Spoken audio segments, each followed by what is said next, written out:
राधे राधे दोस्तों, कैसे हैं आप सभी लोग। तो आप लोगों के लिए मैं लेकर आया हूँ फिर से एक नई स्टोरी। जो स्टोरी हमारी बेस्ड है भगवान श्री कृष्ण और रुक्मणी जी के संवाद पर। तो हमारी कहानी कुछ इस तरह से है। एक बार भगवान श्री कृष्ण रुक्मणी जी के साथ भोजन करने बैठे। जैसे ही वो भोजन करने बैठे, रुक्मणी जी ने सारा भोजन दिया। प्रभु जी ने एक से दो कोर लिए और दूसरे कोर पे वो रुक गए।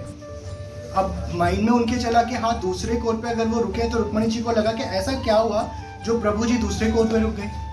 अब भगवान श्री कृष्ण तुरंत उस भोजन पे से उठे और द्वार की तरफ भागे। अब द्वार की तरफ भागे तो बड़ी खुशी से थे, लेकिन जैसे ही वो रिटर्न हुए, वापस आए महल में, रुक्मणी ने देखा कि उनके मुंह पे उदासी थी।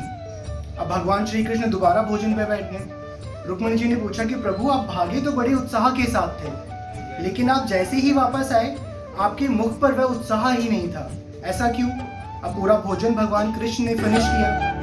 करते करते रुक्मणी जी से बोले कि हे रुक्मणी, ऐसा बताओ कि भक्त को मुझ पर विश्वास क्यों नहीं है। रुक्मणी जी ने बोला, प्रभु मुझे बात तो बताएं कि आखिर हुआ क्या है और आप ऐसा क्यों कह रहे हैं। भगवान श्री कृष्ण ने कहा कि एक भक्त मेरा, एक फकीर जो कि हमारे द्वार से ही लौट रहा था, मेरे भजन में मग्न था। मेरे भजन में वो इतना मग्न था कि लोग उसको फकीर समझकर, एक बैरागी समझकर उसे पत्थर मार रहे थे।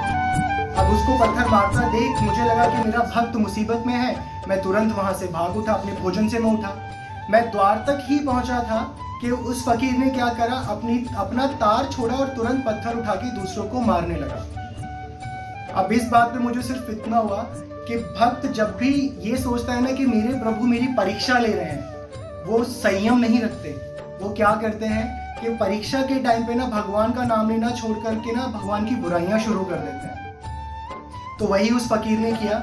जैसे ही उसने पत्थर उठाया तो मुझे लगा कि वो लड़ने के योग्य है, उसे मेरी जरूरत नहीं है। मैं तुरंत भोजन पे वापस आके बैठ गया। तो मेरे जो इस कहानी का शीर्षक आप तक पहुंचाने का सिर्फ ये है, मतलब यानी अर्थ सिर्फ इतना है कि प्रभु पर विश्वास बनाए रखें, कभी ना छोड़ें, क्योंकि अगर आपका विश्वास डगमगाता है ना तो गलती भगवान की नहीं, आपकी है।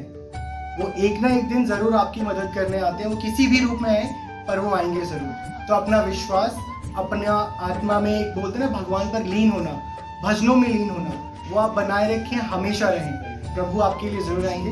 राधे राधे।